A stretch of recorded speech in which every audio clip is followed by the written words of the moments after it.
आवश्यकता है, हमारे लिए वो सब उसी बात पे जा रहे हैं करके।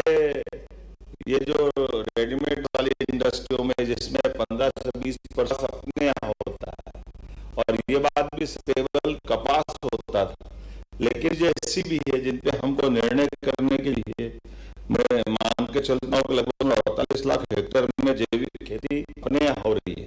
और ये डिंडोरा घाट, छिंदवाड़ा, बैतूल, कटनी, उमरिया, अनूप, ये जैविक के मूल आधार है।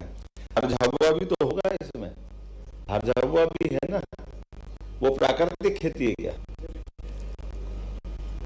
तो ये मैं अपने आप बड़ा रोमांच भी हो रहा है, मजे भी आ रहा है। खास करके हमारे यहाँ आंकड़े देख रहा था कि से प्रदेश में 33 जिलों में एकड़ में जैविक खेती, और अपना प्रयास रहे कि आने वाले कम से कम 5 लाख होना चाहिए कि नहीं हो सकती।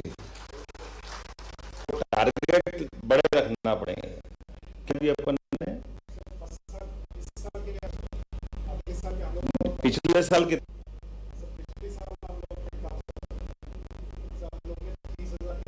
1 लाख रखा, अगले साल 2 लाख, उसके साल अगले साल लगातार बढ़ाना है। सरकार की कोई इसमें कहीं किसी कोई कंफ्यूजन नहीं है, सीधी इसके कई कई गुना फायदे हैं। लेकिन ये भी कर सकते हो, जो जैविक और प्राकृतिक खेती कर उसको हम अपने सोलर पंप, ताकि वो अपने बलबूते पे चल करके स्वयं का बिजली के बिल टिक पाए। और खास करके ट्राइबल में ये बड़ी दिक्कत है, लाइनें बिछाना, चीजें करना है ना, इसकी कठिनाई। इस तरह से भी आप प्लान कर सकते हो, हमसे कि हर हालत में जैविक खेती को अपने पैरों पे खड़ा करना जो बन सकता जरूर करेंगे।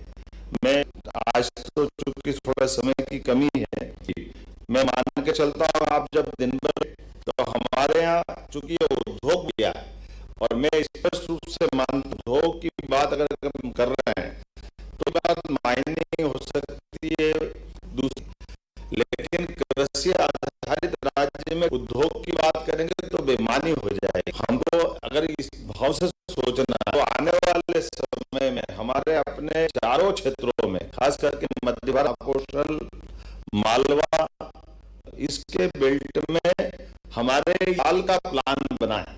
और कम से पिछली बार हमने इंडस्ट्रियों की बात की, इस बार शुद्ध रूप से कृषि आधारित उद्योग करेंगे, उसको नीचे तक कैसे बढ़ाएं, कहां तक ले जा सकते हैं, उस तरह से। और खासकर कृषकों के लिए भी जिस प्रकार की, जैसे मैंने खेती की बात की है कि खेती के आधार पर हम अपना टारगेट बढ़ा लेके चल रहे हैं, उद्योगों का भी टारगेट लेके चलिए। जी और शैलेंद्र जी दोनों बहुत सुयोग्य अधिकारी, मैं मान के चलता हूं कि ये एग्रीकल्चर इंडस्ट्री का ज्यादा कोई के बहुत बड़ा खर्चा भी नहीं होता है। सरकार के द्वारा जितना प्रमोशन कर सकते, प्रोत्साहन दे सकते हैं, वो सारा प्रोत्साहन तैयार रहेंगे।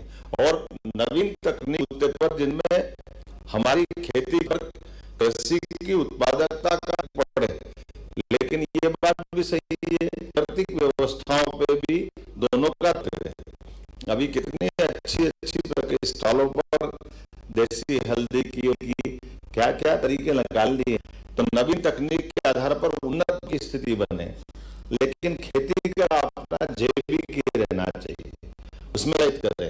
और कोई गांव या कोई ब्लॉक है तो गांव या ब्लॉक को भी, जिलों को भी प्रोत्साहन देंगे कि उस जो 4-10 बच्चे हैं उनको भी प्रेरित, आदर्श जिला, आदर्श ब्लॉक, आदर्श गए, ये लगातार बढ़ाने की जरूरत है। तो अब और एक और कारण से आपकी मही, जब हमारे यहाँ अपने यहाँ नेशनल डेवलपमेंट बोर्ड के माध्यम से हमने दूध प्रोत्साहन के लिए सांची को भी नेशनल बोर्ड के माध्यम से एमओयू करा के, हमारे प्रदेश की 9% दूध क्षमता है, हम इसको 20% तक चाहते हैं, कई गुना बढ़ाए हैं।